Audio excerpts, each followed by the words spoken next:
রাস্তা অত জায়গায় ফাঁকা থাকতে আপনি আমার রিক্সা এখানে মারলেন কেন? হ্যাঁ, আপনার লাইসেন্স আছে? লাইসেন্স বের করেন, টাকা আছেন কেন? লাইসেন্স বের করেন, চেক করব। ওকে লাইসেন্স আমি দিয়েছি, ওর ড্রাইভিং লাইসেন্স বিআরটিএ দিয়েছে, আর তোমার পেছনে ধাক্কা মারার জন্য লাইসেন্স আমি দিয়েছি। তাকে ওভারটেক করে যাচ্ছিলাম, দেখলাম তুমি রিক্সায় বসে ফোনে কথা বলতে বলতে যাচ্ছ, তখন মাথার মধ্যে একটা দুষ্টু বুদ্ধি খেললো, তাই তোমাকে ধাক্কা দিয়ে দিলাম। কিন্তু কেন আপনি আমার সাথে এটা কেন করলেন? তোমার অবস্থান তোমাকে বুঝিয়ে দিতে। অন ডিউটি তুমি যতই পাওয়ারফুল হও না কেন, অফ ডিউটিতে সেই পাওয়ার ধরে রাখতে হলে পায়ের নিচের মাটি শক্ত রাখতে হয়, আর পায়ের নিচের মাটি শক্ত রাখার জন্য দরকার অনেক টাকা। অসৎ উপায়ের টাকা। টাকা কখনো সৎ অসৎ হয় না, টাকা তো টাকাই। টাকাকে সাদা কালো বলাটা হচ্ছে হলো middle class mentality. Higher class এটা এক্সিস্টই করে না। রিক্সা করে কোথায় যাচ্ছ? সিএনজি তে চড়ারও টাকা নেই। আচ্ছা চল, তোমাকে লিফট দিচ্ছি। সরি, আমি দুর্নীতিবাজ লোকের অসৎ উপায়ে কেনা গাড়িতে উঠতে চাই না।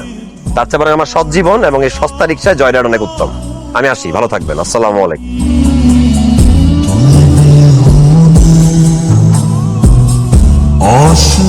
আপা, আমার বিলটা কত হয়েছে? তারপর তো রতন, পুঁটি মাছ হচ্ছে গরিবের ইলিশ। ঠিক বলছেন স্যার। আপু পুঁটি মাছের বিল বাদ দিয়ে বড় এসে বিল করেন। একটু তাড়াতাড়ি করেন, আমার মেয়েকে কালকে বরপক্ষ দেখতে আসবে, অনেক কেনাকাটা বাকি। এক দোকানে বসে রাখলে তো আর হবে না। দিচ্ছি স্যার, একটু অপেক্ষা করুন। বাই এনি চান্স আপনি কি আমাকে ফলো করতেছেন? তুমি আমাকে ফলো করবে, আমি তোমাকে ফলো করতে যাব কেন? আমি আপনাকে কেন ফলো করতে যাব? দুর্নীতির টাকার ইলিশ। শোনেন আঙ্কেল, আপনাকে একটা মজার কথা বলি। আগে গ্রামে একটা প্রবাদ বাক্য ছিল, চোরে শোনে না ধর্মের কাহিনী। এখন সেই প্রবাদ বাক্যটা বদলে গেছে। এই যুগে চোরেরা নিজের মুখে শোনায় ধর্মের কাহিনী। আপনি যতই চেষ্টা করেন আপনার দলে টানতে আমাকে, কোনো লাভ হবে না। আর আমি চোরদেরকে ফলো করি না, চোরদেরকে ধরাই আমার কাজ, ফলো করা না। ভালো থাকবেন।